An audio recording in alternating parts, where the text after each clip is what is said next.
It is great to be presenting once again at the OGS Groundwater Geoscience Open House. Canada One Water is the subject of today's talk, a 3-year collaborative project to integrate groundwater surface water modeling with historic and regional climate modeling to understand Canada's water resources under changing climate and to support community decision makers. Before launching into the talk, I would like to acknowledge my co-author, Stephen Fry at Aquante. Of course, Steve and myself are not working on Canada One Water by ourselves, and this slide highlights the diverse team that we've assembled at Aquante, within the Government of Canada, and within academia, specifically at the University of Waterloo and the University of Toronto. Canada One Water is a multifaceted project funded by a variety of government programs supporting various elements of the project that all contribute to long-term objectives of sustainable groundwater management. The first row of this diagram highlights the respective project titles that contribute to the overall C1 objectives. The second row acknowledges key funders to each of these pillars, and subsequent items in the diagram highlight respective funding partners.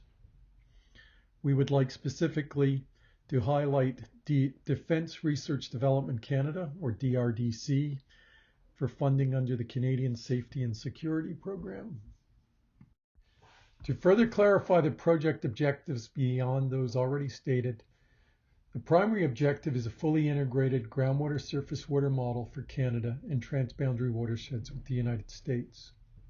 Secondly, is the use of the model to evaluate potential influences of climate change on water resources and the role and value of ecosystem services for sustainable groundwater. These modeling results will be translated into societally relevant metrics and delivered through web portal. And finally, a key objective is the delivery of underlying data support and data results under a Canadian government open data license. A number of previous talks on Canada One Water have broader context for the project with respect to the Groundwater Geoscience program at the Geological Survey of Canada. Links to some of these talks are available on the Canada One Water website.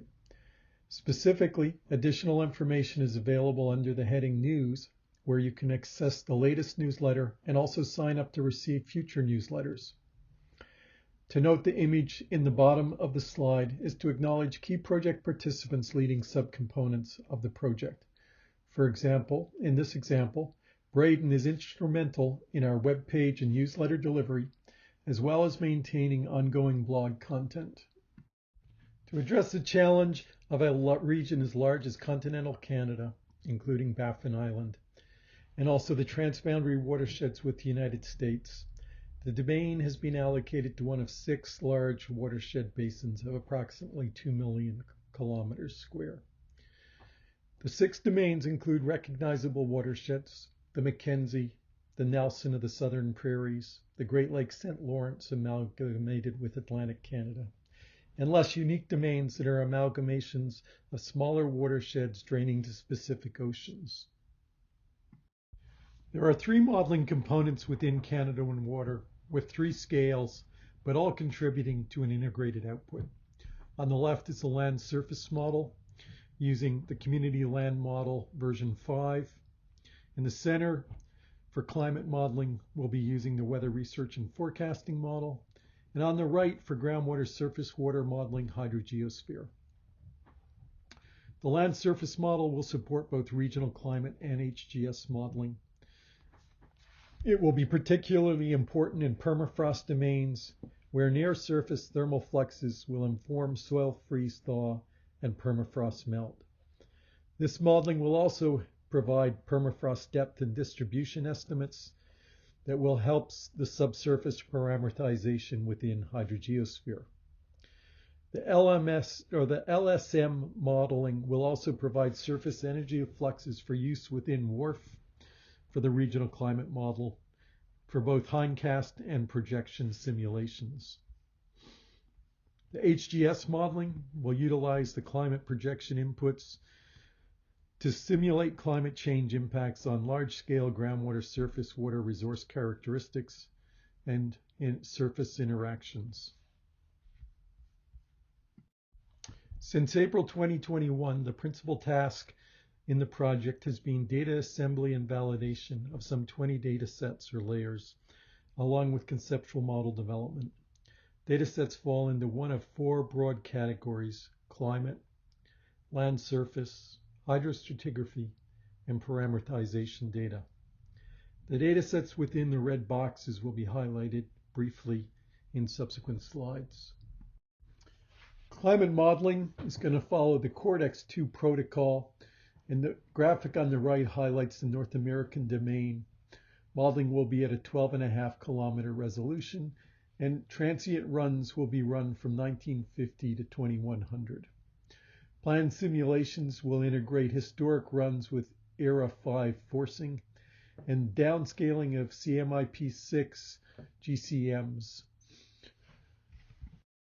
As the finite element mesh will be substantially coarser than the surface DEM, the National Hydrographic Network is being used to delineate surface streams. And to take full advantage of this data set, it was necessary to pre-process the data to allow for Strahler streamwater classification to be applied. This then supports the removal of low-order streams, first, second, third, which will exceed the modeling resolution for this exercise, which for the coarse discretization is fifth order, and for the fine discretization is fourth order. Beneath the land cover, the hydrostratigraphy is being supported with up to 7 layers. The first 1 meter depth is assigned equally to 2 soil classes. At 1 meter depth, the superficial geology map will be integrated. Depending upon watershed domain, the subsequent superficial geology interval above bedrock will be assigned to 1 to 2 layers.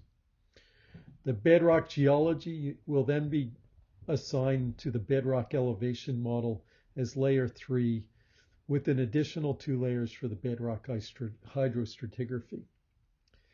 Depending upon the drainage basin and geology, permafrost and data support, the total number of layers and exact assignment may vary. To implement the groundwater modeling, the respective watershed domains are being discretized for a coarse and fine scale, reflecting the finest scale drainage used. This slide illustrates the fifth order discretization for Ontario. Element lengths are between 1,000 to 10,000 meters, depending upon proximity to drainage and watershed divides. This provides approximately 50,000 nodes per sheet and 500,000 nodes for a watershed model. The fourth order discretization is considerably finer, with a commensurate increase in node count per sheet and model domain.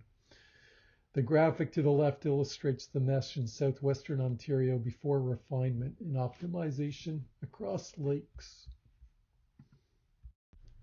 We are looking at additional approaches to support validation of the modeling results, as observation and monitoring data in much of Canada is widely spaced to non-existent. GRACE provides national coverage and can map spatial and temporal trends in water storage changes at scales of approximately 100,000 kilometers. John Crowley will be presenting on day 2 of the session on GRACE work.